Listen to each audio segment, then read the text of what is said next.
মুমিনদেরকে বলা হয়েছে তোমরা কখনো হতাশ হবে না, কারণ তাকদীর লেখা হয়ে গেছে, হতাশার কোনো কারণ নাই। একটা প্রবণতা আমরা সমাজে দেখছি আত্মহত্যার। ইয়াং জেনারেশনকে আমরা নসিহত করব যে ভুলেও নিজের জীবনকে বিসর্জন দিতে যাবেন। আল্লাহ রাব্বুল আলামিন আপনাদেরকে সৃষ্টি করেছেন তার ইবাদত করার জন্য এবং তার জমিনে তার দিনটাকে প্রতিষ্ঠা করার জন্য। খেলায় খেলায় আপনার জীবনটা নষ্ট করবেন না, ঠিক আছে ভাই? আল্লাহ বোঝার তৌফিক দান করেন। তো কলম সৃষ্টি করার পরে কিয়ামত পর্যন্ত সব লেখা হয়ে গেছে। এখন আমাদের এই পৃথিবীতে তো মানুষ ছিল না, ছিল? এদিকে মনোযোগ দেন। এই পৃথিবীতে কি আগে মানুষ ছিল? এই পৃথিবীতে আগে কি ছিল তাহলে বলেন? হ্যাঁ, মাশাআল্লাহ। এই পৃথিবীতে আগে কি ছিল? এখন ওরা নাই? সবার সাথেই কিন্তু একটা করে আছে। কমপক্ষে কয়টা করে? সবার সাথে কমপক্ষে একটা করে। আর কোন কোন জায়গা আছে যেখানে জিনের বড় বড় আখড়া আছে। পৃথিবীতে যে জায়গাগুলো থেকে ইসলাম বিরোধী অপতৎপরতাগুলো চলে, ওখানে জিনের আখড়া বেশি। কথা বুঝতে পারছেন? তো জিন জাতিকে আল্লাহ পাক ধ্বংস করে দিয়েছেন তাদের পাপের কারণ, আল্লাহ দ্রোহিতার কারণে, অবাধ্যতার কারণে। এখন আল্লাহ রাব্বুল আলামিন ইরাদা করলেন পৃথিবীতে আমাদেরকে সৃষ্টি করবেন, মানে মানুষকে সৃষ্টি করবেন। আল্লাহ পাক তার সমস্ত ফেরেশতাদেরকে একত্রিত করলেন। ঘটনাটা কিন্তু খুব ইন্টারেস্টিং। আমি জানি এখানে ওলামায়ে কেরামও আছেন, তবে আমি সবার জন্য প্রযোজ্য হয় এমন কথা বলারই চেষ্টা করছি, কারণ অনেকে হয়তো এগুলো নাও জানতে পারে। তো আল্লাহ পাকের ভাষায় আমি যদি বলি, আল্লাহ রাব্বুল আলামিন বলছেন, বা'দা আউযু বিল্লাহি মিনাশ শাইতানির রাজীম, ওয়াইয ক্বালা রাব্বুকা লিল মালায়েকা ইন্নী জাঈলুন ফিল আরদি খলিফা। হে নবী মুহাম্মদ সাল্লাল্লাহু আলাইহি ওয়াসাল্লাম, তুমি স্মরণ করো সেই সময়ের কথা যখন আল্লাহ তোমার রব সমস্ত ফেরেশতাদেরকে ডেকে বলেছিলেন যে ইন্নী জাঈলুন ফিল আরদি খলিফা, আমি জমিনে মানে পৃথিবীতে আমার খলিফা পাঠাতে চাই। কি পাঠাতে চাই? আরো জোরে বলেন। আল্লাহ পাক বলেননি পৃথিবীতে মানুষ পাঠাতে চাই, পৃথিবীতে নতুন কোনো মাখলুক পাঠাতে চাই। আমাদেরকে আল্লাহ পাক সম্মানের শব্দে সম্মানিত করেছেন, বিশেষায়িত করেছেন। আমাদেরকে বলেছেন আমরা আল্লাহর খলিফা, আমরা আল্লাহর খলিফা। এখন আমরা আল্লাহর খলিফা, কিন্তু পৃথিবীতে মানুষ খিলাফা শব্দ সহ্য করতে পারে। হ্যাঁ, কি অদ্ভুত না? এটা কোরআনের কি শেষের দিকে আছে না প্রথম দিকে আছে? সূরা বাকারার একদম শুরুর থেকে 3টা 4টা 5টা পৃষ্ঠা উল্টালে দেখবেন এই একটা আছে। কোরআন তাহলে শুরু থেকে কখনো খুলেও দেখেনি সে ব্যক্তি। প্রমাণ হলো এটা, সে খুলেও দেখে নাই, অথবা দেখলেও সে এড়িয়ে গেছে। আল্লাহ পাক আমাদেরকে বললেন যে পৃথিবীতে আমি আমার খলিফা পাঠাতে চাই। তাহলে আদম আলাইহিস সালামকে আল্লাহ পাক মুহাব্বতের শব্দে, সম্মানের শব্দে বিশেষায়িত করলেন কি বলে? সুবহানাল্লাহ, সুবহানাল্লাহ। আর খলিফা কাকে বলে এটা আমি আপনাদেরকে বোঝাচ্ছি একটা দোয়া থেকে। এই যে গাড়িতে করে আমরা বাসা থেকে আসলাম বা যখন কোনো সফরে যাই, আমরা একটা দোয়া পড়ি, সুবহানাল্লাযী সাখখারা লানা হাযা ওয়া মা কুন্না লাহু মুকরিনিন ওয়া ইন্না ইলা রাব্বিনা লামুনকালিবুন। এতটুকু তো পড়ি নাকি? বা এগুলো পড়তে হবে? বইমেলায় এসেছি শুধু লেকচার শোনার জন্য না, ছবি তোলার জন্য না। আজকে জীবনটা পরিবর্তন করার নিয়াত করে যাইতে হবে, ঠিক আছে ভাই?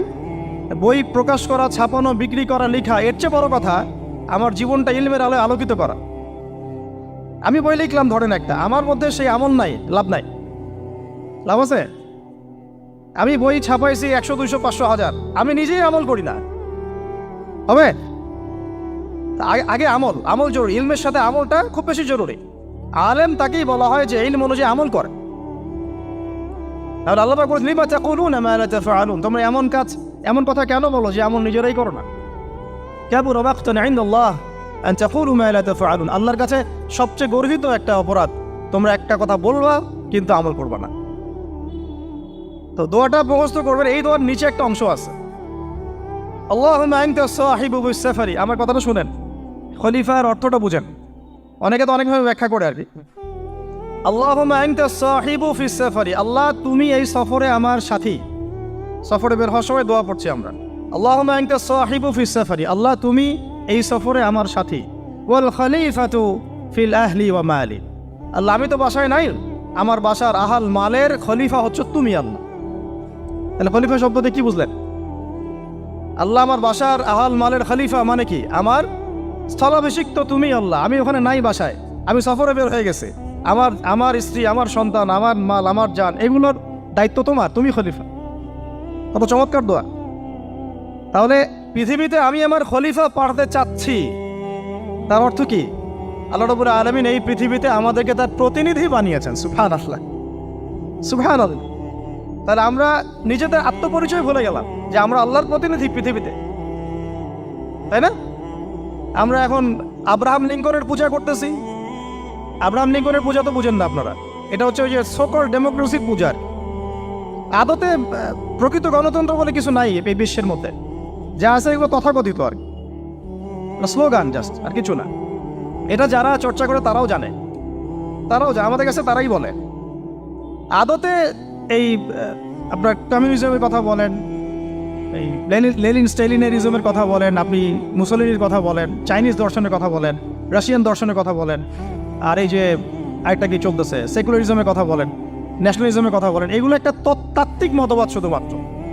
প্রকৃত মতবাদগুলো আপনি পাবেন বিশুদ্ধ যেগুলো কোরআন এবং হাদিসেই, এর বাইরে নাই। তো আমরা কিন্তু আল্লাহর খলিফা পরিচয় দিতে এখন দ্বিধাবোধ করতেছি। এই জমিনে আল্লাহ পাক আমাদেরকে তার খলিফা বানিয়ে পাঠিয়েছে। এখন খলিফা হলাম কিভাবে? কিসের গুণে খলিফা হলাম? প্রশ্নটা এটা। আমাদের কি 10টা হাত, 10টা পা, বেশি শক্তি ফেরেশতাদের চাইতে, যে আমরা খলিফা হলাম কিসের ভিত্তিতে? আর কিভাবে হলাম এটা শুনুন। আল্লাহ পাক বলছেন ওয়াল্লামা আদামাল আসমাআ কুল্লাহা, আল্লাহ বলছেন আমি আদমকে এই মহাবিশ্বের যত নাম আছে, নাউন্স, ইসম, সব শিক্ষা দিয়েছি। সুবহানাল্লাহ। এই মহাবিশ্বের যত নাম, এখানে ইসম শব্দের অর্থ কিন্তু জ্ঞান। ইসম মানে কি? এখানে জ্ঞান। মহাবিশ্বের যে জ্ঞানগুলো আছে, এই জ্ঞানগুলো আল্লাহ পাক আমাদের আদি পিতাকে শিক্ষা দিয়েছেন। আমাদের আদি পিতাকে আল্লাহ নিজে শিক্ষা দিয়েছেন। সৃষ্টিগতভাবে আমরা জ্ঞানী ছিলাম না, আল্লাহ পাক আমাদেরকে জ্ঞান শিক্ষা দিয়েছেন। আমরা ফিলোসফির বইগুলো খুললে দেখবেন ওখানে বুদ্ধিবাদ নামে একটা মতবাদ আছে। মানে তারা বলে যে মানুষ সৃষ্টিগতভাবেই একজন বুদ্ধিদীপ্ত প্রাণী। এটা ভুল কনসেপ্ট। সৃষ্টিগতভাবে আমাদের মধ্যে জ্ঞান ছিল না, আল্লাহ পাক আমাদেরকে জ্ঞান শিক্ষা দিয়েছেন। কথা বুঝতে পারছেন? একটা মতবাদ তাদের আছে অভিজ্ঞতাবাদ, মানে মানুষ অভিজ্ঞতা থেকেই শিখে। আরেকটা আছে সমন্বয় মতবাদ, আপনারা তো এগুলো অনেকে পড়েছেন হয়তো। এর বাইরে যে একটা মতবাদ আছে যে আল্লাহর পক্ষ থেকে ওহী ভিত্তিক মানুষ জ্ঞান শিখে, এই মতবাদ কোনো দার্শনিকের বইয়ে স্থান পেল না। কি আফসোস, কি আফসোস। অথচ মুসলিম ঘরের দার্শনিক তারা। আমরাও পড়েছি ভাই, 4 বছর এই কারণে গেলেই। কি আফসোস, আল্লাহ পাকের ওহীর পক্ষ থেকে যে জ্ঞান আসতে পারে এইটা কনসেপ্টই নাই। অথচ এখানে কোরআনে আল্লাহ পাক বলছেন ওয়াল্লামা আদামাল আসমাআ কুল্লাহা, আমি আল্লাহ আদমকে সমস্ত নাম শিক্ষা দিয়েছি। সুবহানাল্লাহ। এরপরে এই যে জ্ঞান আদম আলাইহিস সালামকে আল্লাহ পাক শিক্ষা দিলেন, এর ফলশ্রুতিতেই আল্লাহ পাক বললেন যে ওয়াইয কুলনা লিল মালাইকা উসজুদু লি আদম, হে ফেরেশতারা তোমরা এখন আদমকে সিজদা করো। কি ফেরেশতাদেরকে দিয়ে আল্লাহ পাক আমাদের পিতাকে সিজদা করালেন কিসের মানদণ্ডে? কিসের কারণে? জ্ঞানের কারণে। জ্ঞানের কারণে ফেরেশতাদেরকে আল্লাহ পাক বললেন যে এই নামগুলো বলে দাও তো তোমরা। তারা বলতে পারলো না। তারা বললো লা ইলম আল্লাহুম্মা লা ইলমা লানা ইল্লা মা আল্লামতানা, আল্লাহ আমাদের তো সেই জ্ঞান নাই, শুধু ওইটুকু জ্ঞান আছে যা আপনি আমাদেরকে শিখিয়েছেন। তখন আল্লাহ পাক বলেছিলেন যে আমি যা জানি তোমরা তো জানো না, আমি কি বলি নাই যে আমি আসমান জমিনের গায়েবের সব খবর জানি? তখন আল্লাহ বললেন যে তোমরা সবাই সিজদা করো আদমকে। তাহলে আমাদের পিতাকে খলিফা করা হলো, জ্ঞান শেখানো হলো, আল্লাহ পাক নিজে শেখালেন, ফেরেশতা মণ্ডলীদের দিয়ে সিজদা পর্যন্ত করালেন। কিসের মানদণ্ডে? আরো আসতে বলেন, জ্ঞানের মানদণ্ডে। এখন যদি আমরা একটু প্রশ্ন ছুড়ে দেই নিজ নিজ বিবেকে, আমরা কি সেই ওহীর 10টা সূরাও শিখেছি? 10টা পারা কি পড়া হয়েছে কখনো? 10টা সূরারও কি অর্থ জানি? অনেকে তো 10টা আয়াতের অর্থ জানি না। আমরা কি সেই ওহীর 10টা হাদিস শিখেছি? তাহলে আমরা কোথায় সম্মান খুঁজতেছি? পশ্চিমাদের কাছে? বলেন। সত্যি সবচেয়ে আফসোস লাগে আমার একটা জিনিস, যে মুসলিমরা আমরা এখন আমাদের আত্মপরিচয় ভুলে যাচ্ছি, আর আল্লাহ পাক আমাদেরকে যেখানে সম্মান রেখেছে ওইখানে সম্মান না খুঁজে আমরা অন্যের দাসত্বের সম্মান খুঁজতেছি। আল্লাহ আমাদেরকে বোঝার তৌফিক দান করে। এটা অজ্ঞতার কারণে হচ্ছে। আমাদের কাজ তাদেরকে সচেতন করা বা তাদেরকে মেসেজ পৌঁছে দেয়া। আমরা উগ্র পন্থা অবলম্বন করব, আমরা হিকমার সাথে প্রজ্ঞার সাথে মানুষকে বোঝানোর চেষ্টা করব, এগুলো বোঝানোর অংশ। এখন আচ্ছা, আরেকটা কথা আপনাদেরকে বলি, একটা কথা আমি মাঝখানে মিস হয়ে গেছে। এই যে আল্লাহ পাক আমাদেরকে খলিফা করে পাঠিয়েছেন, খলিফার কাজ কি? প্রশ্ন না? আমাদের কাজ কি তাহলে? এই কাজটা আল্লাহ পাক আবার ব্যাখ্যা করেছেন সূরা সদের মধ্যে। কোন সূরায়? সূরা সদ। সদ নামে একটা সূরা আছে, সূরা ইয়াসিনের আগে পড়ে পাবেন। তো এখানে আল্লাহ পাক আরো একজন নবীকে তার খলিফা বলেছেন। সেই নবীর নাম দাউদ আলাইহিস সালাম। কি নাম? আর দাউদ আলাইহিস সালাম কিন্তু এই জেরুজালেম থেকে, যেখানে এখন ওই জায়নিস্টরা বোম্বিং করে আর কি, নিরীহ মুসলিমদেরকে হত্যা করে বিগত 70 বছর থেকে, ওই জেরুজালেম থেকে কিন্তু দাউদ আলাইহিস সালাম বিশ্ব শাসন করেছিলেন। তার পরবর্তীতে তার সন্তান সুলাইমান আলাইহিস সালামও কিন্তু ওখান থেকে বিশ্ব শাসন করেছিলেন। আর এখনকার বনু ইসরাইল দাবিদার এই জায়নিস্টরা, তারাও কিন্তু ওই ফিকিরই করছে, ওখান থেকে তারা বিশ্ব শাসন করতে চায় এবং তারা মনে করে তাদের একজন মাসিহ আসবে, সেই মাসিহ আসলে তারা বিশ্ব শাসন করবে। আমরা সেই মাসিহের নাম জানি মাসিহুদ দাজ্জাল। কি নাম? এই দাজ্জালকে ওরা ওদের সত্য মাসিহ মনে করে, আমরা জানি হচ্ছে মিথ্যা ভণ্ড প্রতারক মাসিহ, অথচ ওরা মনে করে এটা হচ্ছে সত্য মাসিহ। এই জায়গায় তারা ধোঁকা খাচ্ছে। অথচ সত্য মাসিহ হচ্ছেন ঈসা আলাইহিস সালাম, যিনি আবার শেষ জামানায় আসবেন এবং তার হাতেই এই মাসিহুদ দাজ্জাল মারা যাবে এবং তারপরে পুরো বিশ্বে আবার ওই খিলাফা কায়েম হবে, ওই যে খলিফা, ওটা সারা বিশ্বে কায়েম হবে। এই টাউন হলও বাদ যাবে না ইনশাআল্লাহ। এটা মানুষ মানতে চাচ্ছে না, কিন্তু মানুষ না মানলে কি? আল্লাহ পাকের নকশায় সব আঁকা আছে কখন কি হবে। কে কে কল্পনা করেছিল যে আজকে আপনারা বসে এখানে দিনের আলোচনা করুন? কল্পনা করা যায় তো? যে শব্দগুলো আপনারা বলছেন এগুলো বললেই তো নাই গায়েব, এখন বলছেন। কেউ কি কল্পনা করেছিল যে হঠাৎ করে এমন একটা সময় চলে আসতে পারে? কেউ কিন্তু কল্পনা করেনি, আল্লাহ পাকের নকশায় ছিল। এখানে আমাদের একটা আফসোসের কথা, এখানে মাস্টার মাইন্ড আল্লাহ রাব্বুল আলামিন। প্রকৃত মাস্টার মাইন্ড কে? আমরা ক্রেডিট নেওয়ার প্রতিযোগিতায় ব্যস্ত হয়ে আছি এখন, কার কত ক্রেডিট নেওয়া যায়। এখানে একক ক্রেডিট পাওয়ার যোগ্য কেউ না, সমস্ত ক্রেডিট কার? আল্লাহ রাব্বুল আলামিন। এটা আল্লাহর সাথে গাদ্দারি করতে যায় না, তাহলে ভুলে যান। কারণ আমি বারবার বলেছি আপনাদেরকে, কোরআন থেকে একটা শিক্ষা আমরা শিখেছি, একটা কম যখন মাজলুম থাকে, দুর্বল মাজলুম জুলুমের শিকার হচ্ছে, আল্লাহ পাক সেই কমটাকে বাঁচান, কোনো না কোনো একজন ত্রাণকর্তাকে পাঠান, কোনো একটা সূরতে আল্লাহ পাক সেই কমকে বাঁচায় দেন। আবার যদি এই নিয়ামতটা পাওয়ার পরে ওই কম আবার এই জুলুম শুরু করে, আবার আল্লাহ দ্রোহিতা শুরু করে, আল্লাহ পাক তার চেয়ে বড় জালেম চাপাই দিন। কথা বুঝতে পারছেন? আল্লাহর সাথে গাদ্দারি করতে চাই না, আল্লাহ পাক আমাদেরকে বোঝার তৌফিক দান করেন। এখন খলিফার কাজটা কোথায় পাবেন? কোন সূরায় ভাই বলেন? সূরা সদে আল্লাহ পাক দাউদ আলাইহিস সালামকে খলিফা সম্বোধন করে বলছেন, ইয়া দাউদ। কি চমৎকার আহ্বান! ইয়া দাউদ, হে দাউদ, ইন্না জাআলনাকা খলিফাতান ফিল আরদ। দেখো, আমি আল্লাহ তোমাকে পৃথিবীতে খলিফা করেছি। কি করেছি? খলিফা করেছে। তোমার কাজ কি শোনো। ফাহকুম বাইনান নাসি বিল হক। বোঝার চেষ্টা করেন একজন খলিফার কাজ কি। খলিফা মানে আল্লাহর প্রতিনিধি, জমিনে যে দায়িত্বশীল, অন্য মানুষের উপরে যে দায়িত্বশীল, তার কাজ ফাহকুম বাইনান নাসি বিল হক, মানুষের মাঝে ন্যায় বিচার প্রতিষ্ঠা করবে, এটা তোমার কাজ। তাহলে এখন যারা আমরা এই জায়গায় আছি বা ভবিষ্যতে আসব, আরও কাল আগাতে থাকবে, সময় আগাতে থাকবে, নতুন নতুন নেতৃত্ব আসবে, সবার ফাংশন একটাই, ফাহকুম বাইনান নাসি বিল হক। আমাদের কাজ হবে মানুষের মাঝখানে কি করা? ন্যায় বিচার, বিচার ফয়সালার ক্ষেত্রে ইনসাফ করা, ন্যায় বিচার করা। তো ন্যায় বিচার তো এখন জাদুঘরে আছে নাকি? হ্যাঁ, কোনো কোনো ক্ষেত্রে আমরা চাই না যে ন্যায় বিচার জাদুঘরে যাক, আমরা চাই আবারও ন্যায় এবং সাম্যের সমাজ প্রতিষ্ঠা। ইনশাআল্লাহ এরপর থেকে আমরা কোনো অন্যায় সহ্য করব না। ইনশাআল্লাহ এরপর থেকে আমরা কোনো জল্লাদতন্ত্র কায়েম করতে দিব না। আমাদের যা আছে তাই নিয়ে প্রতিবাদ হবে ইনশাআল্লাহ। কারণ এখনকার প্রজন্ম প্রতিবাদের ভাষা বুঝে। এখন যদি আপনারা আবার সেই প্রাচীন জুলুমের তন্ত্রে মন্ত্রে ফিরে যান, তাহলে আল্লাহর গজব চলে আসবে, বড় গজব। তো খলিফার কাজ কি ভাই? কি কাজ বললাম বলেন? মানুষের মাঝখানে ন্যায় বিচার প্রতিষ্ঠা করা। আচ্ছা, আরো আছে, আয়াত শেষ হয় নাই। আল্লাহ পাক বলছেন ওয়ালা তাত্তাবিউল হাওয়া। আর ন্যায় বিচার করতে গিয়ে নিজের দাসত্ব মানে প্রবৃত্তির অনুসরণ করো না। ন্যায় বিচার করতে গিয়ে নিজের প্রবৃত্তির অনুসরণ করো না, মন গড়া বিধানের অনুসরণ করো না। আমার মামা, আমার চাচা, আমার খালু পার করে দিও না। প্রবৃত্তির অনুসরণ মানে কি? মন যাচাই তাই করো না।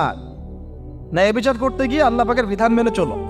আর সূরা মাইদাতে আল্লাহ পাক বলেছেন আয়াত নাম্বার 44, 45, 47-এ, ওয়ামান লাম ইয়াহকুম বিমা আনজালাল্লাহ ফাউলাইকা হুমুল কাফিরুন।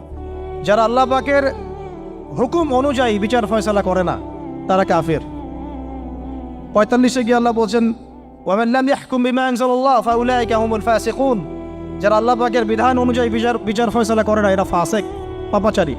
47 নম্বর আয়াতে গিয়ে আবার বলছেন ওয়ামান লাম ইয়াহকুম বিমা আনজালাল্লাহ ফাউলাইকা হুমুজ জালিমুন।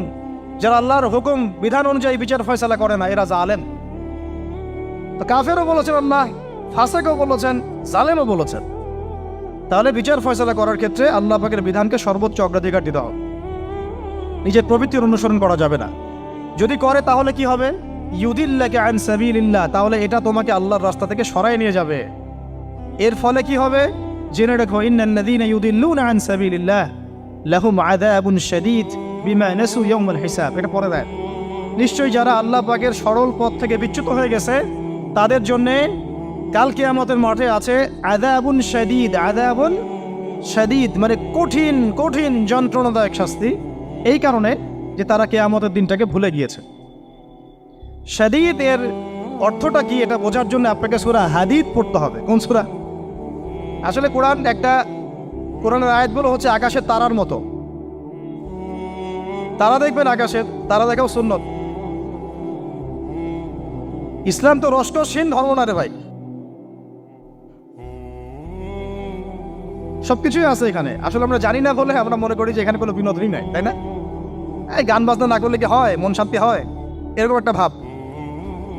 যদি আপনি কোরআনের ভিতর ঢুকে যান, আপনার হৃদয়ে এমন নূর আসবে, এমন তৃপ্তি আসবে যে ওগুলো আপনার শুনতে ইচ্ছা করবে না। আপনি কান বন্ধ করে ফেলবেন, নিজেই বলতেই হবে না। এখন কিছু নতুন ইসলামিস্ট আসছে, তারা এগুলোকে ইসলামের অন্তর্ভুক্ত বলে মনে করার দাবি করতেছে যে এগুলো তো নিষেধ নাই, এগুলো তো নিষেধ করা হয় নাই। কতটুকু জানেন ইসলাম সম্পর্কে আপনি? না জেনে কেন কথা বলেন? নবী সাল্লাল্লাহু আলাইহি ওয়াসাল্লাম রাস্তা দিয়ে হাঁটছেন, ওই সময় তো অনেক পূজা অর্চনা ইত্যাদি হতো মক্কায়। তো এখানে ঢাক ঢোলের শব্দ আসছে। নবী সাল্লাল্লাহু আলাইহি ওয়াসাল্লাম নিজের 2 আঙ্গুল কানের মধ্যে ঢুকিয়ে দিলেন, দিয়ে পাশে একজন সাহাবী তাকে জিজ্ঞাসা করছেন হাঁটতে হাঁটতে হাঁটতে হাঁটতে, তুমি কি এখন আওয়াজ শুনতে পাচ্ছ? সাহাবী বলেন, না ইয়া রাসূলুল্লাহ, এখন আওয়াজ শুনতে পাচ্ছি না। তখন তিনি কান বের করলেন। এটা নবীর সুন্নত। আর আমরা নবীর সুন্নতকে উল্টাই দিচ্ছি কিভাবে দেখেন, আমাদের কানেই এখন ইয়ারফোন। উনি যেটা শুনে কান বন্ধ করতেন ওইটা আমরা কানে ঢুকায় রাখছি একবার। আল্লাহ আমাদেরকে বোঝার তৌফিক দান করেন। দেখেন, আমরা তো সবাই পাপী। আমার মনে হয় না আমরা কেউ নবী সাল্লাল্লাহু আলাইহি ওয়াসাল্লামের সুপারিশ ছাড়া পার পাবো, এমনটা মনে হয় না আমার। সবাই পাপী, আপনি আমি আমরা সবাই। তো যে নবীর সুপারিশ আমরা প্রত্যাশা করছি, সেই নবীর সুন্নতকে যদি এইভাবে অবজ্ঞা করতে থাকি তাহলে কি সুপারিশ পাবো ভাই? কি মনে হয় আপনাদের? অ্যাটলিস্ট সুন্নতকে তো সম্মান করতে হবে নাকি? আল্লাহ বোঝার তৌফিক দান করেন। আমি তাহলে যেটা বলছিলাম যে আল্লাহ পাকের বিধান অনুযায়ী বিচার ফয়সালা করতে হবে, এটা খলিফার কাজ। ন্যায় বিচার করতে হবে মানুষের মাঝখানে, এবং নিজের প্রবৃত্তির অনুসরণ করা যাবে না, তাহলে আল্লাহর পথ থেকে দূরে সরাই দেবে। এখানেই বললাম শাদীদ বুঝতে গেলে আপনাকে কোন সূরা পড়তে হবে? সূরা হাদীদ। আকাশের তারার কথা কেন বললাম? যে আকাশের তারাগুলো যদি মেলাতে পারেন দেখবেন বিভিন্ন শেপ তৈরি হয়। প্রত্যেকটা তারার অবস্থানের গাণিতিক একটা ব্যাখ্যা আছে। যারা অ্যাস্ট্রোনমি নিয়ে পড়াশোনা করেন তারা জানেন, এগুলো সবাই জানবেন না। প্রত্যেকটা তারাকে আল্লাহ পাক এত সূক্ষ্মভাবে স্থাপন করেছেন যে যদি সামান্য একটু ডানে বামে এগুলো সরে যায়, মহাবিশ্বের এই স্থিতিশীলতা নষ্ট হয়ে যাবে। এবং এটার কসমও আল্লাহ পাক কোরআনে করেছেন সূরা ওয়াকিয়ার মধ্যে। কোন সূরা? সূরা ওয়াকিয়াতে আল্লাহ পাক বলেছেন, ফালা উকসিমু বিমাওয়াকিইন নুজুম। আমি তারার অবস্থান স্থলের স্থিতির কসম করে বলছি। আল্লাহ পাক এর কসম করেছেন। কত গুরুত্বপূর্ণ জিনিস, ঠিক আছে? তো পরেরগুলো বললাম না। সূরা হাদীদ কেন পড়বেন? সূরা হাদীদ আল্লাহ পাক বলেছেন যে ওয়ানজালনাল হাদীদা ফীহি বাসুন শাদীদ। এই যে শাদীদ বুঝাতে গিয়ে হাদীদে আসছে। আল্লাহ পাক বলছেন যে আমি আল্লাহ পৃথিবীতে আসমান থেকে লোহা নাজিল করেছি। অবাক করার বিষয় না? লোহার খনি খুঁজতেছেন আপনারা মাটির নিচে, তাই না? আল্লাহ পাক বলছেন আমি লোহা নাজিল করেছি, আনজালনা, ঠিক যেমন ইন্না আনজালনাহু ফি লাইলাতুল কদর, আমি লাইলাতুল কদরে কোরআন নাজিল করেছি, আসমান থেকে নাজিল হয়েছে, তাই না? এরকমই ওয়ানজালনাল হাদিদা, আমি হাদিদ লোহা নাজিল করেছি, ফিহি বাসুন শাদীদ, যে লোহার মধ্যে আছে কঠিন শক্তি আছে। আয়রন যে অণু পরমাণুগুলো, এগুলোর শক্তি সবচেয়ে বেশি না? কেমিস্ট্রিতে আপনারা পড়েছেন। তাহলে এখন আল্লাহ পাক বলছেন কিয়ামতের দিন তাদের জন্য আযাবুন শাদীদ, যারা আল্লাহ পাকের খলিফার দায়িত্ব পালন করবে না, যারা খলিফার দায়িত্ব পেয়েও ন্যায় বিচার করবে না, ইনসাফ করবে না, প্রবৃত্তির অনুসরণ করবে, ঠিক আছে, আল্লাহর পথ থেকে বিচ্যুত হয়ে যাবে, তাদের জন্য কিয়ামতের মাঠে এই শাস্তি আছে। তাহলে আমরা কি খলিফা শব্দ বুঝতে পারলাম? আমাদের পিতা যে খলিফা, এটা কি বুঝতে পারলাম? তাহলে এখন বলেন তো, প্রত্যেক নবী কি আল্লাহর খলিফা ছিলেন না? ছিলেন কি না? প্রত্যেক নবী কি আল্লাহর বিধান দিয়ে বিচার ফয়সালা করেন নাই? মানুষের মাঝখানে ইনসাফ করেন নাই? ন্যায় বিচার প্রতিষ্ঠা করেন নাই? এরপরে সাহাবায়ে কেরামের যুগে তারা কি ন্যায় বিচার প্রতিষ্ঠা করেন নাই? তাহলে হঠাৎ করে কি হলো বিশ্ববাসীর মধ্যে যে একেবারে কোরআন হাদিস এর মৌলিক বিষয়গুলো, এগুলো সব পাশ কাটিয়ে আমরা মানব রচিত বিধানগুলোর দিকে চলে গেলাম? রহস্যজনক না বিষয়টা? এটা হচ্ছে দাজ্জালীয় একটা শাসন আসতেছে সামনে। দাজ্জাল নিজেকে খোদা বলে দাবি করবে এবং সে সমস্ত মানব জাতিকে বোঝাবে যে সেই খোদা, নাউযুবিল্লাহ। সে অনেক ভেলকি দেখাবে, মানুষকে তার দিকে টেনে নিয়ে আসবে, এমনকি সে এক হাতে জান্নাত এক হাতে জাহান্নাম নিয়ে করবে। নবীজি বলেছেন যে তার জান্নাতে প্রবেশ করবে ওটাই তার জাহান্নাম, আর যে তার জাহান্নামে প্রবেশ করবে সেটাই হচ্ছে জান্নাত। তাহলে পুরো বিশ্ববাসীকে আল্লাহ থেকে দূরে সরিয়ে একটা গডলেস ওয়ার্ল্ডে রূপান্তরিত করার একটা তৎপরতা চলছে, লক্ষ্য করতেছেন না? এটা মূলত আপকামিং যে দাজ্জালীয় সভ্যতার ভবিষ্যৎবাণী নবীজি করেছেন, এই দিকেই ওয়ার্ল্ড যাচ্ছে আস্তে আস্তে ওই দিকে যাচ্ছে। তবে নবীজি এটাও বলেছেন সাল্লাল্লাহু আলাইহি ওয়াসাল্লাম যে আমার উম্মতের মধ্যে একটা তয়ফা, একটা দল, কিছু মানুষ সবসময় হকের উপর অটল থাকবে ইনশাআল্লাহ, কিন্তু তাদের সংখ্যা হবে খুব কম। এখন আমাকে আপনারাই বলেন যে ওই হকের উপর অটল থাকতে হলে আমার সেই জ্ঞান লাগবে কি লাগবে না? বলেন। যেই জ্ঞান আমাদের পিতাকে শেখানো হয়েছে, দেখবেন প্রত্যেকটা মানুষের মধ্যে কিছু প্রতিভা আছে, সৃজনশীলতা আছে, আছে না? একটা বুদ্ধিদীপ্ত একটা তাড়না মানুষের ভিতরে কাজ করে। এটা কোত্থেকে আসছে জানেন? আমাদের পিতার ডিএনএ থেকে আসছে। আমাদের পিতার ডিএনএ থেকে, আমরা কিন্তু সবাই তার সন্তান। এরপরে পৃথিবীতে মানুষ পাপাচারে যখন লিপ্ত হলো প্রচণ্ড রকম, তখন নূহ আলাইহিস সালামকে আল্লাহ পাক পাঠান এবং তিনি প্রায় 950 বছর দাওয়াতের কাজ করলেন, 40টা বা 80টা পরিবার ইসলাম কবুল করল। তখন আল্লাহ পাক এই মুমিনদেরকে বাদ দিয়ে সবাইকে গারদ করে দিলেন, ধ্বংস করে দিলেন। মানে আমরা যারা পৃথিবীতে এখন বেঁচে আছি, যে আপনি আমি, আপনাদের নাম আমি জানি না, আমরা যারা বেঁচে আছি, আমরা কিন্তু কোনো না কোনোভাবে ওই 40 বা 80 পরিবারের সন্তান। আমরা আত্মীয়, কিন্তু আমরা সবাই কিন্তু আত্মীয়, জানেন? 40টা বা 80টা পরিবার বাদ দিয়ে বাকি সব মানুষকে আল্লাহ পাক ধ্বংস করে দিয়েছিলেন নূহ আলাইহিস সালামের মহাপ্লাবনে। ঘটনা জানেন না? 40 বা 80টা পরিবারকে বাদ দিয়ে বাকি সবাইকে আল্লাহ পাক ধ্বংস করেছেন ওই মহাপ্লাবনে। তাহলে এখন এই বিশ্বে যত মানুষ আছে তারা কয়টা পরিবারের সন্তান? ওই 40-80। আমরা কোনো না কোনোভাবে একে অপরের আত্মীয় হই, মুসলিম অমুসলিম সবাই, মুসলিম অমুসলিম সবাই। আমরা যে অসাম্প্রদায়িকতার কথা বলি না, এই শব্দটাকে ভালো অর্থে নেওয়া যায়। কি অর্থে? অন্যান্য ধর্মাবলম্বী মানুষ যারা, তারা তাদের ধর্ম স্বাধীনভাবে পালন করবে, কোনো সমস্যা নেই, আমরা তাদের এই কাজে বাধা দিতে যাব না। একইভাবে আমরা আমাদের ধর্ম স্বাধীনভাবে পালন করব, তারা এখানে কোনো বাধা দিতে পারবে না। সিম্পল। তারা তাদের উৎসব তাদের মতো পালন করবে, আমরা আমাদের উৎসব আমাদের মতো পালন করব। না আমি মূর্তি পাহারা দিতে যাব, আর না আমি মূর্তি ভাঙতে যাব। সিম্পল।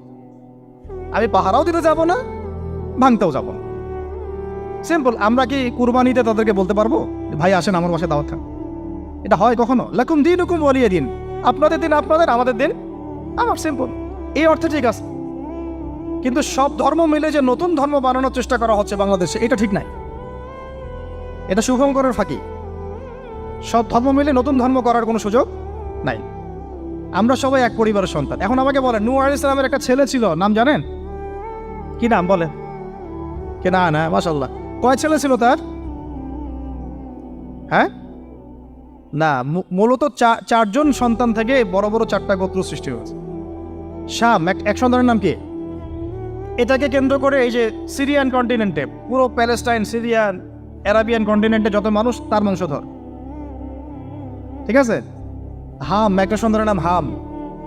এখান থেকে আফ্রিকার যে কালো কালো মানুষগুলো সব তাদের বংশধর। একটা হচ্ছে ইয়াফাস, ইউরোপিয়ান যারা সাদা চামড়া সব এদের বংশধর।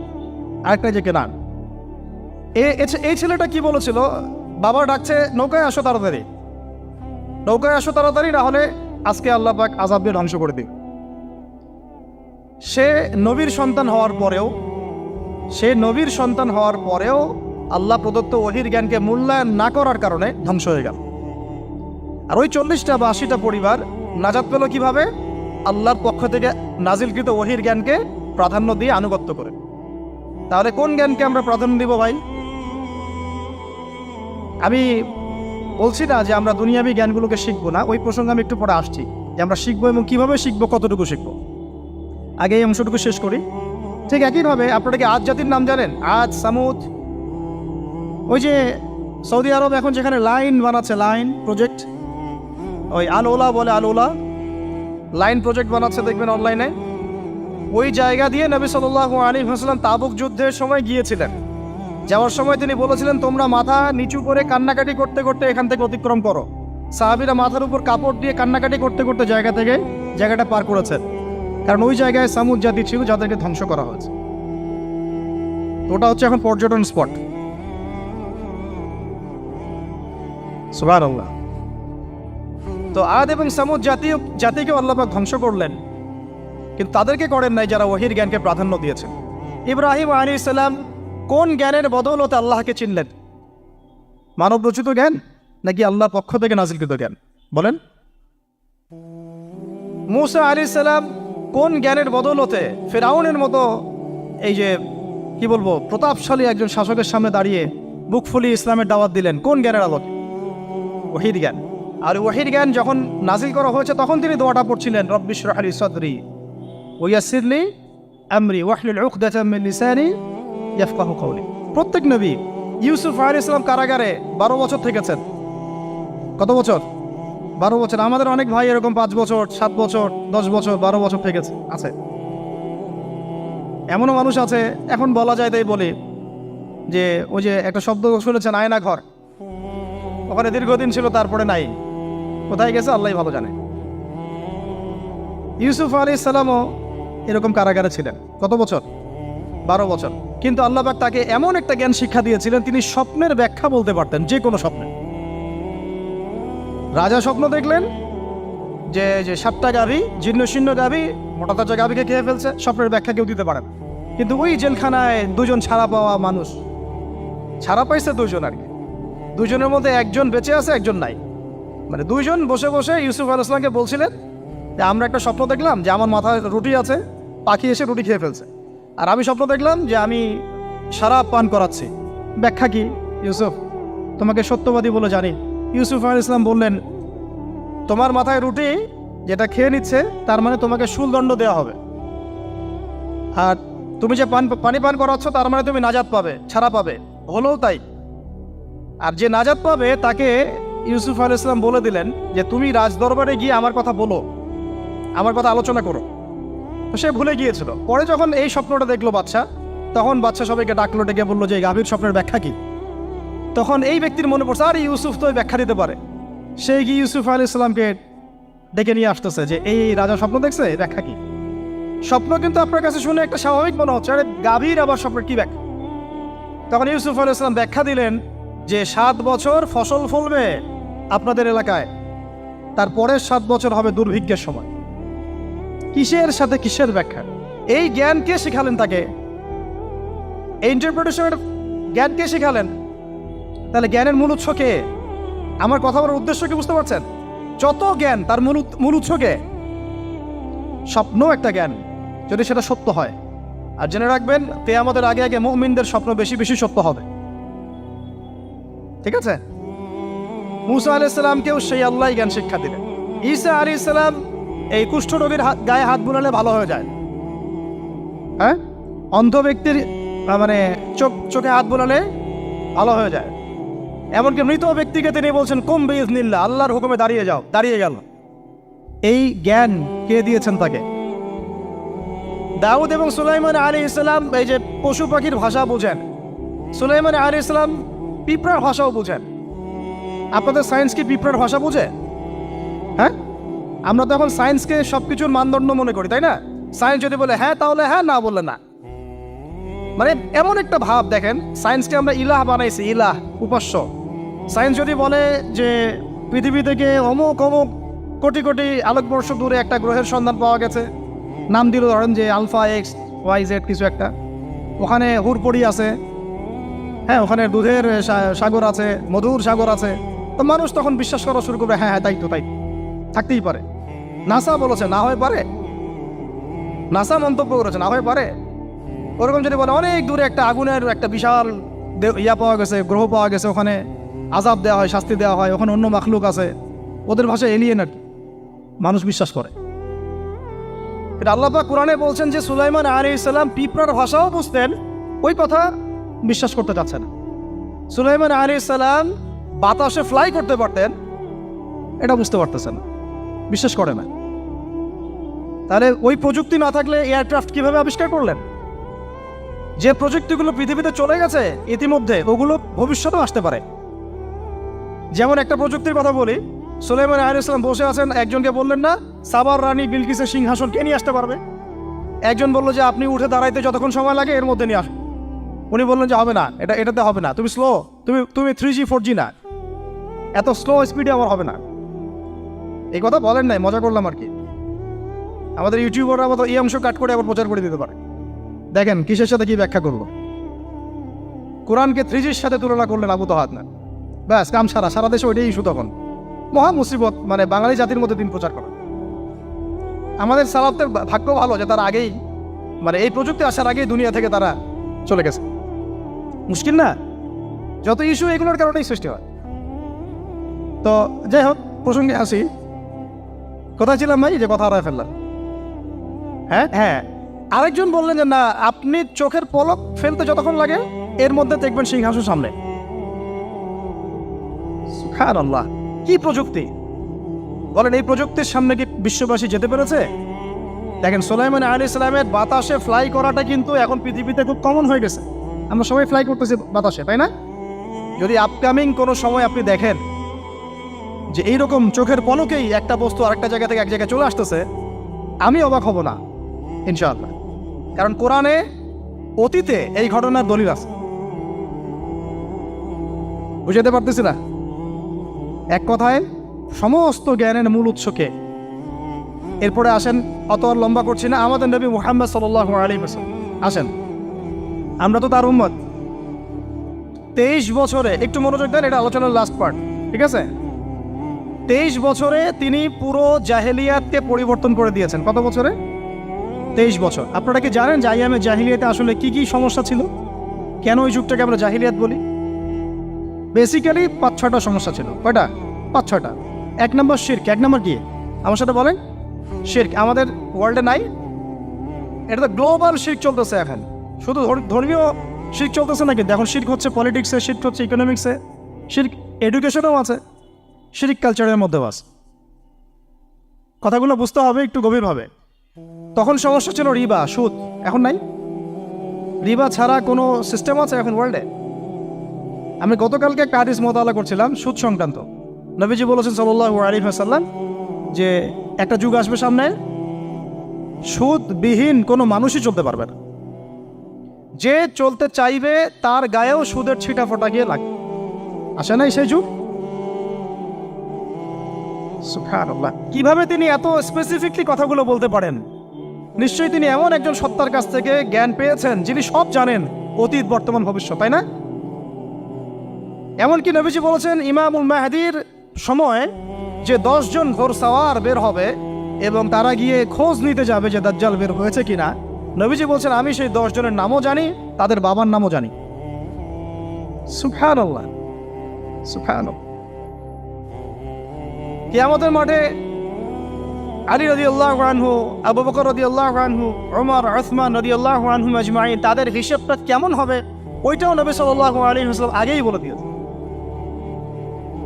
সবচেয়ে দ্রুত হিসাব হবে এই উম্মতের আলী ইবনে আবি তালিব রাদিয়াল্লাহু আনহু।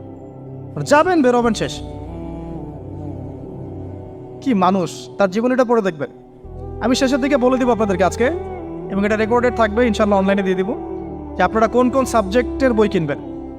বইমেলা তো শুধু মানে আসলেন একটা র্যান্ডমলি বই কিনলেন এমন না, টপিক ধরে ধরে সাবজেক্ট ওয়াইজ বই কিনতে হবে।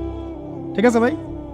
বই কেনার পিছনে টাকা পয়সা খরচ যদি না করেন, মানে দিনের জন্য অর্থ ব্যয় করার মানসিকতা না থাকে, এলেম পাওয়া যাবে। অনেক মুহাদ্দিস নিজের গায়ের জামা খুলে দিয়ে পর্যন্ত বই নিয়ে বাসায় গিয়েছে, জানেন?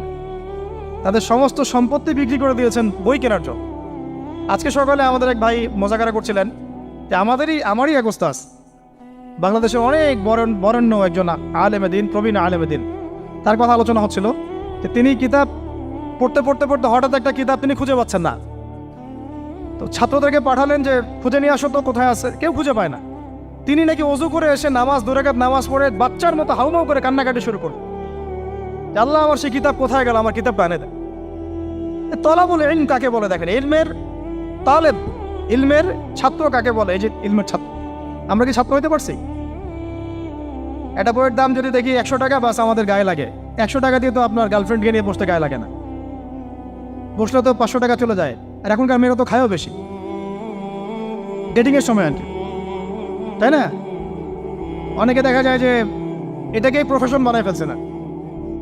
জিনা থেকে বাঁচতে হবে, জিনা থেকে বাঁচতে না পারলে কলবে আল্লাহ নূর আসবে না। আল্লাহ পাক আমাদের কথাগুলো বোঝার তৌফিক দান করেন, আমিন। জিনা, আবার বলছি, জিনা থেকে বাঁচতে হবে, অন্যথায় কলবে নূর আসবে না। আল্লাহ পাক আমাদেরকে বোঝার তৌফিক দান করেন, আমিন। কোথায় ছিলাম ভাই? বলেন। 1 নাম্বার কি ছিল? শিরক। 2 নাম্বার রিবা, সুদ। ওইটা বলতে গিয়ে হাদিসটার কথা বলেছিলাম। এই সুদটা কি এখন বেশি না কম? এখন সুদ মানুষ খাচ্ছে, যুক্তিও দিচ্ছে যে এই যুগে এখন সুদ না খাইলে কি চলে। একদিন একটা মসজিদে বয়ান করছিলাম, তো মসজিদে বয়ানের মাঝখানে একজন দাঁড়ায় গেল, দাঁড়ায় আমাকে বলছে যে উস্তাদ, হুজুর বুঝলাম আপনার সব কথা ঠিক আছে, এখন আমার 1 লাখ টাকা ধার লাগবে, আমি কোত্থেকে নিব? বলেন, আসলে উত্তর দিবেন কি? হ্যাঁ, সুদের ক্ষতিকর বিষয়গুলো যেমন বলতে হবে, সুদবিহীন ব্যাংকিং সিস্টেম এবং অর্থনৈতিক ব্যবস্থাও তো চালু করতে হবে। সেটা কি? সেটা হচ্ছে যাকাত। সেটা কি? যাকাত, সাদাকা এবং কর্জে হাসানা, এগুলো তো চালু করছি না আমরা শুধু কথা বলছি তাত্ত্বিক যে সুদ হারাম। আমিও তো অনেক জায়গায় বলছি, কারণ বলতে হচ্ছে, নাহলে আপনারা জানাতে তো হবে। সুদের পাপের সবচেয়ে নিম্ন শাখা হচ্ছে মায়ের সাথে জেনা করা, সর্বোচ্চ শাখা হচ্ছে আল্লাহ এবং তার রাসূলের সাথে যুদ্ধ করা। একটা হাদিস বুখারীতে এরকমও আসছে, বুখারীতে কি তিরমিজিতে, আমি রেফারেন্সটা বলে যাচ্ছি, তবে হাদিসটা সহিহ। নবী সাল্লাল্লাহু আলাইহি ওয়াসাল্লাম বলেছেন, যে ব্যক্তি 1 দিরহাম সুদ খায় সে যেন 36 বার জেনা করে। আর আপনারা তো জানেন, এটা আমার বলার দরকার নাই, 4 শ্রেণীর মানুষকে নবীজি অভিশাপ দিয়েছেন, যে নিজে খায়, তারপরে যে সুদ দেয়, যে লিখে রাখে, যে সাক্ষী থাকে। আমি বলতে যাচ্ছি, আইয়ামে জাহিলিয়াতে এই সুদটা ছিল, আমাদের এই বর্তমান ওয়ার্ল্ড অ্যাফেয়ার্সে নাই। বাংলাদেশ একটা কান্ট্রি হিসেবে চিন্তা করবেন না, আপনি গ্লোবালি চিন্তা করবেন, কারণ এখন একটা দেশ স্বতন্ত্রভাবে চলতে পারে না। ওয়ার্ল্ড ব্যাংকের সাথে আপনাকে ডিল করতে হবে, IMF এর সাথে। আমি যদি প্রেসিডেন্ট হই, তা আমাকে করতে হবে, আপনি হলে আপনাকে করতে হবে। তো কথা বলে তো শুধু কথা বলে লাভ নাই, আপনার বিকল্পটা কি? আসলে বিকল্প ব্যবস্থাটা কি? এটা তো মূল কথা। ইকোনমিক্স নিয়ে কতগুলো কিতাব আছে এখানে, ইসলামিক ইকোনমিক্স নিয়ে আমরা কতগুলো কিতাব ছাপাইছি, বর্তমান ওয়ার্ল্ড অ্যাফেয়ার্স নিয়ে আমরা কতগুলো কিতাব ছাপাইছি। নবী সাল্লাল্লাহু আলাইহি ওয়াসাল্লাম বলেছেন, শেষ জামানার সবচাইতে আমার উম্মতের উপর ভয়াবহ ফিতনা হচ্ছে মাসিহুদ দাজ্জাল। কি নাম বলেন? এখন আপনি আমাকে মাদ্রাসার পুরো সিলেবাসে কন্টেন্টে আমাকে দাজ্জাল নিয়ে একটা ফ্যাকাল্টি দেখান, আছে? কয়টা কিতাব আছে? সবচেয়ে ভয়াবহ ফিতনা নবীর মুখে, নিজের মুখে বল, সবচেয়ে ভয়াবহ, এর চেয়ে ভয়াবহ কোনো ফিতনা আসে নাই, আসবেও না। তো এখন আপনি আমাকে বলেন যে এই ফিতনা সংক্রান্ত কতগুলো কিতাব আপনার কাছে আছে বাসায়, বলেন। তাহলে গ্যাপস আছে না আমাদের মধ্যে? গ্যাপ ফিল আপ করতে হবে। কথাগুলো বলার উদ্দেশ্য হচ্ছে গ্যাপটা ফিল আপ করা। তো এই রিবার সমস্যাটা এখনও আছে। আল্লাহ পাক আমাদেরকে রিবা মুক্ত জিন্দেগি দান করে না। এবং আমি রিকোয়েস্ট করব বিনয়ের সাথে যে আমাদের ঊর্ধ্বতন কর্তৃপক্ষ যারা আছেন, শুধু একটা কাজ করেন না, একটা কাজ একটা বছর করেই দেখেন না কি হয়। প্রত্যেকটা মুসলিম, অমুসলিমদের কথা বলছেন, যেহেতু এটা খিলাফা স্টেট না, সেহেতু অমুসলিমরা এখানে জিজিয়া দিবে না। খিলাফা স্টেটে অমুসলিমরা জিজিয়া দেয়, এটা তো খিলাফা স্টেট না, এটা তো ডেমোক্রেটিক স্টেট এবং সেকুলার স্টেট। শুধু মুসলিমদের কাছ থেকে যাদের নিসাব পরিমাণ সম্পদ হয়েছে জাকাত দেওয়ার, সবার কাছ থেকে রাষ্ট্রীয়ভাবে বাধ্যতামূলক জাকাত নেন, দেখেন না অর্থনীতি সচল হয় না হয় না। একটা বছর নিয়ে দেখেন না কি হয়। কেউ এই উদ্যোগ গ্রহণ করতে পারতেছে না। কেন হচ্ছে না আমরা বুঝতে পারতেছি না। কর্জে হাসানার এনজিও চালু করা যায়। আমরা অনেক সংগঠন করছি, সোশ্যাল, অরাজনৈতিক ইত্যাদি রাজনৈতিক। আমরা ইকোনমিক এনজিও খুব একটা করতে পারছি, কিন্তু এই জায়গাগুলো দখল করে ফেলছে। দেখেন কারা কারা, নাম বলতে যাচ্ছি না। এবং যারা যারা দখল করছে তারা কিন্তু এখন রাষ্ট্রের অনেক বড় বড় জায়গা হস্তক্ষেপ করতেছে। ইভেন ট্রান্সজেন্ডারের মতো ইস্যু কিন্তু তারা ঢুকাই দিচ্ছে। ঢুকায় না? উত্তরবঙ্গ জুড়ে, পুরো উত্তরবঙ্গ ঘুরে আসেন, দেখেন কাদের তৎপরতা বেশি। নীলফামারীতে সফর করে দেখলাম যে ওখানে একটা গ্রামের মধ্যে 24টা এনজিও কাজ করতেছে, শুধুই সব। তারপরে মানুষ তামাক চাষ করে খাচ্ছে। একটা দল দাবি করতেছে নবী সাল্লাল্লাহু আলাইহি ওয়াসাল্লাম ছাড়াও আরও নাকি নবী আসতে পারে, নাউযুবিল্লাহ। এবং ওই যে মির্জা গোলাম আহমেদও তাদের অন্তর্ভুক্ত। মানুষ ওই দলের নাম লেখাচ্ছে চাকরির জন্য, ব্যবসা করতেছে তারা দেশের মধ্যে। আরে ভাই, শুধুমাত্র তাত্ত্বিক কথাবার্তা না, আসলে আমাদের সংগ্রামটা কিন্তু বহুমুখী। শুধু ইলম অর্জন তো একটা বেসিক জিনিস, এই বেসিকটাই এখনো হচ্ছে না আমাদের। ইলম অর্জনটা বেসিক জিনিস, এটাই হচ্ছে না। এরপরে আপনার অর্থনীতি সমৃদ্ধ করা, সংস্কার করা, সমাজ সংস্কার করা, রাজনৈতিক অঙ্গনগুলোর মধ্যে যে অরাজকতা, এগুলোকে সংস্কার করা, কত কাজ আমাদের। কিন্তু আমরা কিন্তু একটা জায়গাতেও স্থির নাই। ইভেন একটা মাসালাতেও আমরা এক জায়গায় আসতে পারতেছি না, ঐক্যবদ্ধ হতে পারতেছি না। আমরা খুবই ব্যাকডেটেড চিন্তা করতেছি এই জায়গাতে। অথচ আমাদের উচিত ছিল এই প্রবলেমগুলোকে আরও 30-40 বছর আগেই সলভ করা। তাহলে এখন হয়তো আপনি ভালো কিছু পেতেন। আমাকে একটা প্রতিষ্ঠান দেখান যেখানে নুরানি থেকে নিয়ে, মানে নুরানি থেকে দাওরা বা ক্লাস নার্সারি থেকে মাস্টার্স, এরকম সিলসিলায় ইসলামিক শিক্ষা এবং জেনারেল শিক্ষাকে একত্রিত করে একটা সিলেবাস মেনটেন করে পড়ানো হচ্ছে। আমাকে কয়েকটা প্রতিষ্ঠানের নাম বলেন, আমি ওখানে আমার মেয়েকে ভর্তি করাবো। আমাকে দেন, রেডিমেড দেন, আমার ছেলেকে ভর্তি করাবো। আমরা ফিকির করতেছি না। এটা হওয়া উচিত ছিল বিগত 30 বছর আগেই। আমি আপনাদেরকে বলি যে প্রকাশনা সংস্থার ভাইরা আছেন অনেকে এখানে। ধরেন আমাদের রংপুরের কোনো ভাই আপনাদেরকে পুরো 1 বিঘা জমি দিল, বা ধরেন 5 বিঘা জমি দিয়ে দিল, ঠিক আছে? আর আমরা সবাই মিলে দেশবাসীর কাছ থেকে টাকা কালেক্ট করে একটা কনস্ট্রাকশন দাঁড় করে, প্রতিষ্ঠান দাঁড় করালাম। একেবারে অনার্স, মানে নুরানি থেকে নিয়ে, মানে প্লে গ্রুপ থেকে নিয়ে মাস্টার্স, এরকম ফ্যাকাল্টি আর করলাম। এখন ভাই আপনারা যারা বই প্রকাশ করতেছেন, আমাকে কি আপনারা বই দিতে পারবেন? প্রত্যেকটা ক্লাসে আমি কোন কোন বই পড়াবো পারবেন? আমাকে কি সিলেবাস দিতে পারবেন? কথা বলেন। প্লে গ্রুপে কোন কোন বই পড়াবো আমাকে দেন। নার্সারিতে দেন, STD 1-এ দেন, 2-তে দেন, 3-তে দেন, 5-এ দেন। এভাবে আপনি আমাকে ক্লাস 10 পর্যন্ত দেন।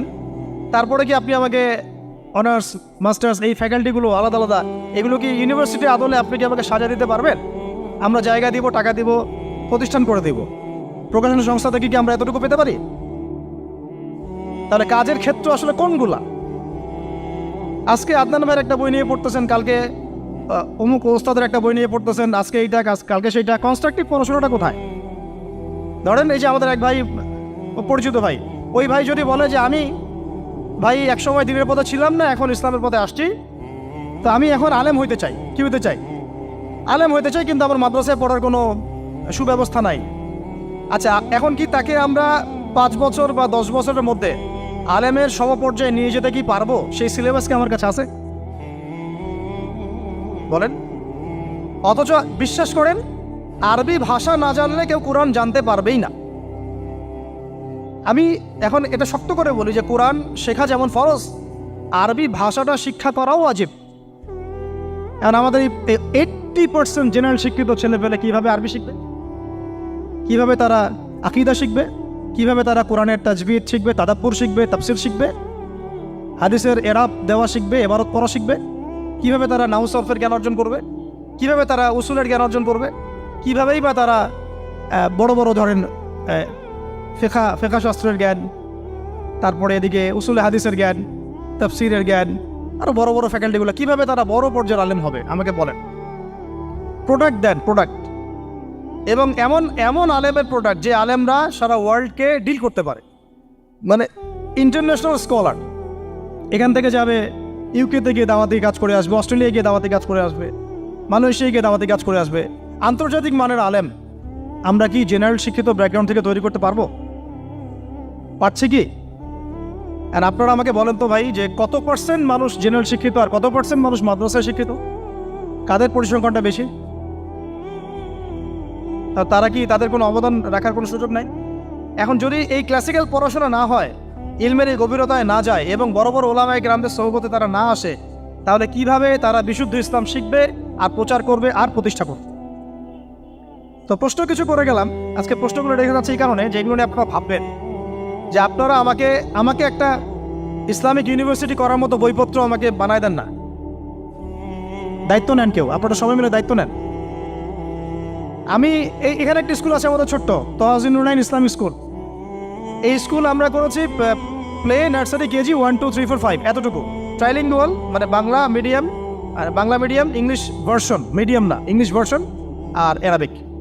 এই সিলেবাসটুকু করতে, এই 8টা ক্লাসের সিলেবাস করতে আমাকে 7 দিন 8 দিন একেবারে বাংলা বাজার ঘাটাঘাটি করে, ওই আমরা আগে তো ইংলিশ মিডিয়ামে পড়াশোনা করতাম, ওই অক্সফোর্ডের বই ঘাটাঘাটি করো, ব্রিটিশ কাউন্সিলের বই ঘাটাঘাটি করো, তারপরে ওদের ম্যাথামেটিক্স, ওদের সায়েন্স, আবার এই মাদ্রাসার অ্যারাবিক, আবার এই সরকারি কারিকুলামের বই, এগুলো ঘাটতে ঘাটতে ঘাটতে একটা সিলেবাস আমরা দাঁড় করাতে পারছি।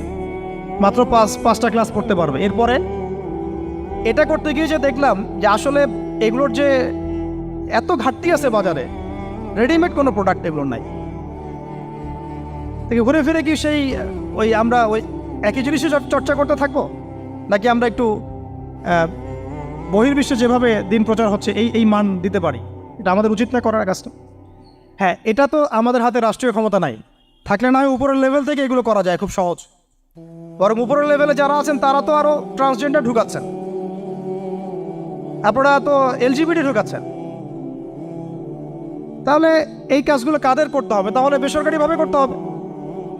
এখন আমরা যারা বইকে ভালোবাসি, জ্ঞানকে ভালোবাসি, আল্লাহকে ভালোবাসি, রাসূলকে ভালোবাসি, চাই যে আমরা যা করছি আমাদের পরের প্রজন্মটা মানুষের মতো মানুষ হোক। কাজ কি কম না বেশি আমাদের বলেন? সেই ক্ষেত্রে কাজগুলো কিন্তু ওইভাবে হচ্ছে না ভাই। একটা বিষয়ের বই সবাই ছাপাচ্ছি, কেন? কি দরকার আছে? একটা বিষয়ের বই আমি সবাই ছাপাচ্ছি। একটা জিনিস, একটা হিস্ট্রি, একটা কিতাব, অনেকগুলো প্রকাশনী আপনারা করতেছেন। একই বই ফাইজুল কালাম সবাই করতে আছে। একটা বই তাসাউফ আত্মশুদ্ধি, অনেক প্রকাশনী করতেছে, কপি করতেছে। ভাই আমাদের কি কাজ? কি দুনিয়ার স্বার্থ উদ্ধার করা, না আমার দিনের কোনো খেদমত? আমার কথায় মাইন্ড করবেন না, আমি মাইন্ড করার মতো কথা বলছি না। আমি বলছি আপনাদেরকে আরও যেন কনস্ট্রাকটিভ হয় কাজগুলো। মানে আপনাদের সাথে আমি বসবো ইনশাল্লাহ আবার আলাদা করে, যে একটা আমাকে পুরো শিক্ষা ফর্মুলা আমাকে দিবেন, মানে প্রত্যেকটা ক্লাসের বই রেডি করে দিবেন, যাতে আমরা প্রতিষ্ঠান বানালেই একদম পুরা কমসে কম ক্লাস 1 থেকে 10 ঢেলে দিতে পারি, আমার পরিশ্রম করতে না হয়। ওখানে বাংলা মিডিয়ামের বই থাকবে, ইংলিশ মিডিয়ামেরও থাকবে, এবং অ্যারাবিক তো থাকবেই। একটা গঠনমূলক সিলেবাস, যেটা পড়লে আমার ছেলে মাশাআল্লাহ হাফেজও হবে, এদিকে মাশাআল্লাহ সে ইংরেজিতেও দক্ষ হবে, সায়েন্সেও দক্ষ হবে। এক পর্যায়ে যখন সে এসএসসি পাস করবে, সে দেখবেন যে যার রাস্তা বেছে নিচ্ছে। বেস আমি তাকে করে দিছি 10 পর্যন্ত।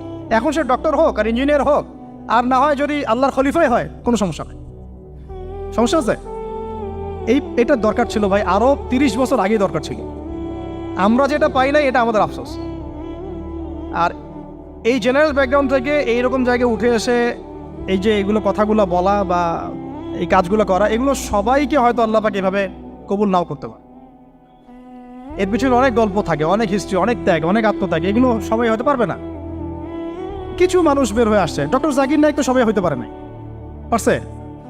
তো এই জিনিসগুলো আমাদের বুঝতে হবে যে আমভাবে সবাই সব কিছু করতে পারবে না। আমাদের একটা একাডেমিক ফর্মুলা দরকার, যেখানে আমরা পড়বো, আমরা আলেম হয়ে বের হবো। পারা যাবে তো ইনশাআল্লাহ? আচ্ছা, অনেক গভীরে চলে গেছি, আপনাদেরকে মানে অনেক বেশি বিরক্ত করে ফেলতেছি আর কি। কথাগুলো বলার খুব মন চাচ্ছিল, তো বলে ফেললাম।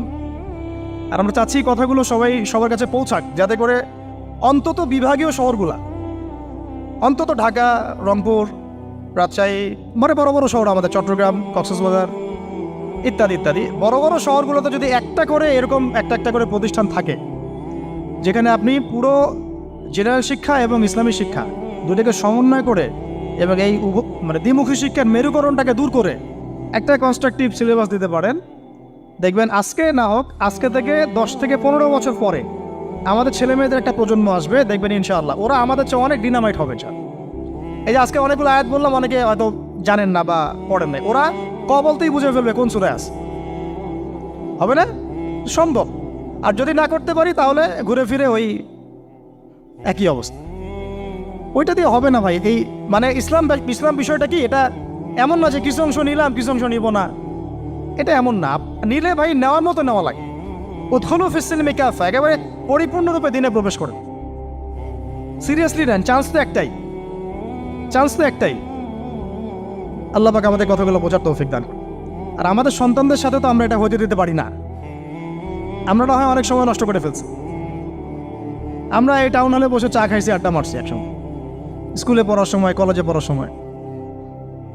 এবং এখানে কি হয় না হয় আমি খুব ভালো করে জানি। এবং আমারও সময় এমন কিছু হতো না যেটা এখন হোমোসেক্সুয়ালিটি, এখন এখানে হোমোসেক্সুয়ালিটি হয়।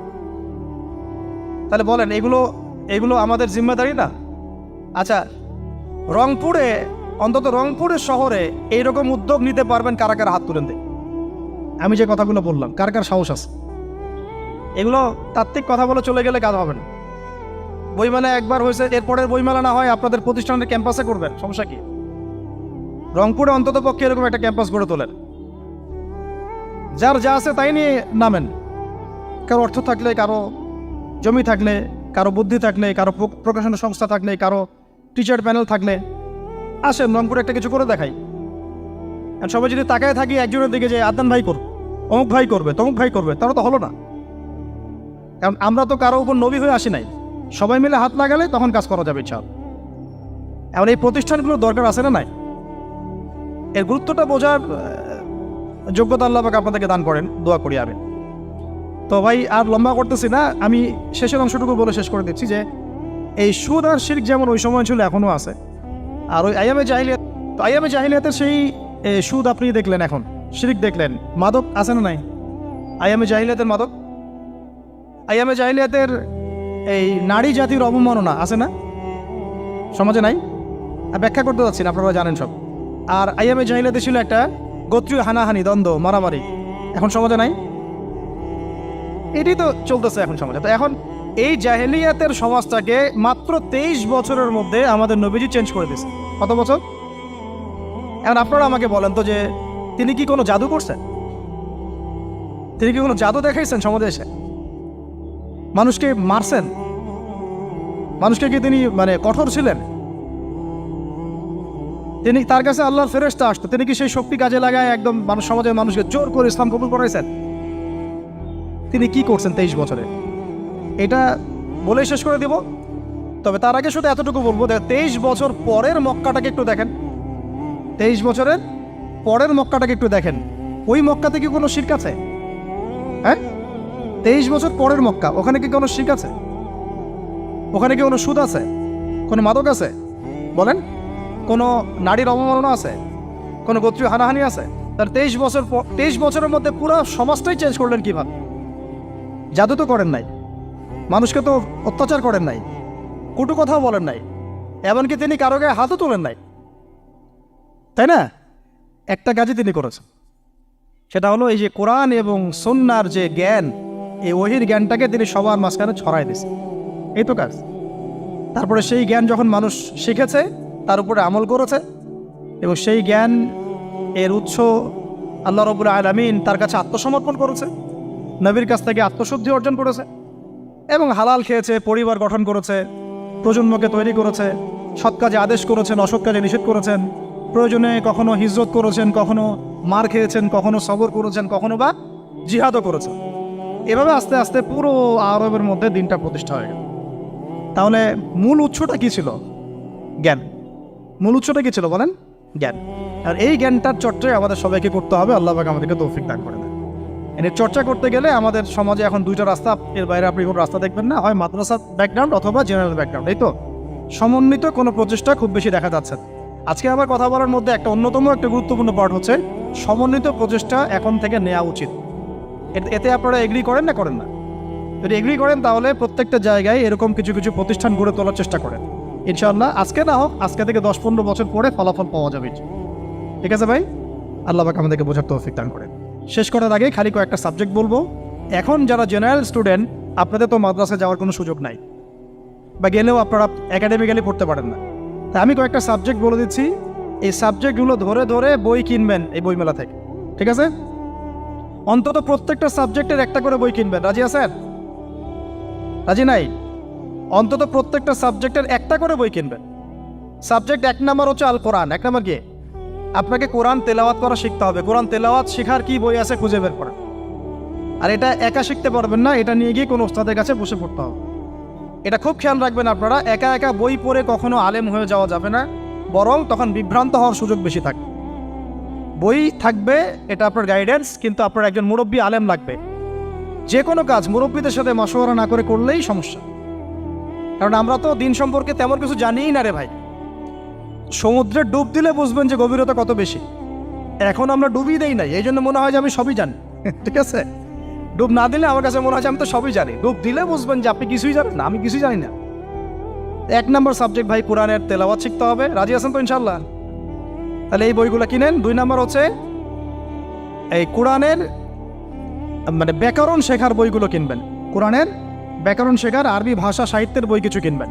এই বইগুলো আপনাকে ওস্তাদদের কাছে গিয়ে পড়তে হবে। ঠিক আছে? এরপরে কিনবেন কোরআনের কিছু তাফসির, সহজ। মনে করেন একটা তাফসির নেন সহজ। কেউ মারিফুল কোরআন কিনেছেন, হয়তো কেউ সহজে অনুবাদ হয়েছে জালালাইন একটা কিনেছেন, কেউ হয়তো তাওজিহুল কোরআন কিনেছেন। একটা তাফসির বাসায় রাখেন অন্তত। ঠিক আছে? এটা হলো 3টা। 4 নাম্বার হচ্ছে হাদিসের অন্তত একটা বই কিনেন আজকে। হাদিসের সহজ কিতাব কিনবেন। অনেকে দেখা যায় যে ভাই একেবারে হেদায়েত পেয়ে সহিহ বুখারী নিয়ে বসে যান। একেবারেই গলত কাজ আপনাদের, একেবারেই গলত কাজ। সহিহ বুখারী পড়তে গেলে 12 বছর সময় লাগে মানুষ।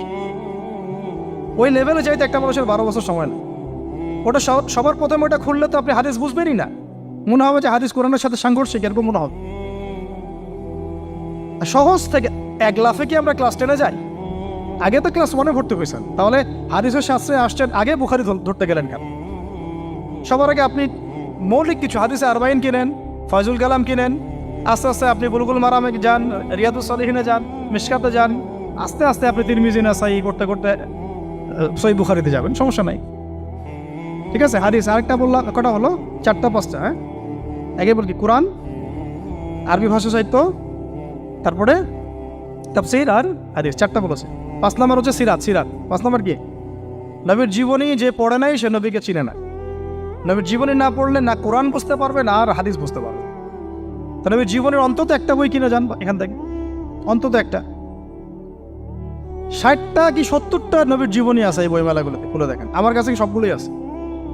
এই চট্টগ্রামে ভাইরা যখন ছিলেন লালখানে কয়দিন আগে, আমি ভাইদের কাছ থেকে বই কিনেছি, নিজে কিনেছি প্রায় 70,000 টাকা একদিনেই। আর ওনারা আমাকে হাদিয়া দিয়েছেন মনে হয় আরো 30,000 টাকার হবে। তো এক পুরো বই ব্যাগ গাড়ি ভর্তি। তো প্রায় 60, আমি গুনে দেখলাম যে প্রায় 50 থেকে 60টা সিরাতের কিতাব আছে বাজারে। একটা তো কিনেন, অন্তত একটা সিরাতের কিতাব তো অন্তত কিনেন। তারপরে ইসলামের ইতিহাসের বই কিনেন। 6 নম্বর ইসলামের ইতিহাসের বই কিনেন। 7 নম্বর ইতিহাস না জানলে কিন্তু আমরা শেকড় চিনতে পারবো না। 7 নম্বর হচ্ছে এই 4 খলিফার জীবনী, সাহাবীদের জীবনী, তাবেঈদের জীবনী, ইমামদের জীবনী, এগুলো কিনেন। 8 নম্বর হচ্ছে ইসলামী অর্থনীতির কিছু বই কিনেন, ইসলামী অর্থনীতির। 9 নম্বর হচ্ছে এই ইসলামিক জিওপলিটিক্সের কিছু বই কিনেন। এই বইগুলো কিছুটা কম, আমি এটা ভাইদেরকে বলবো যে এগুলো ছাপানোর চেষ্টা করেন বেশি বেশি। আর 10 নম্বর হচ্ছে ইসলামী ফিকহের যে মাসলা মাসাইলগুলো জানার জন্য কিছু বই আছে, এইগুলো। এই 10টা সাবজেক্টের বই একটা একটা করে কিনে বাসায় চলে। আর একটা নসিহত করবো, বরেণ্য আলেমদের বই পড়বেন। মানে আমি একটা বই ধরেন কালকে বের করে ফেললাম, ভাই আবু তো আদনান ভাই লিখছে বলেই যে আপনাকে ওটা কিনতে হবে জরুরি না, এটা জরুরি না। সবার আগে আপনি বড় বড় বরেণ্য আলেমদের বইগুলো আগে পড়বেন, তারপরে আপনার একটা মেজাজ এমনি তৈরি হয়ে যাবে যে কোনটা হক আর কোনটা বাতিল এটা আপনি নিজেই বুঝতে পারবেন তখন।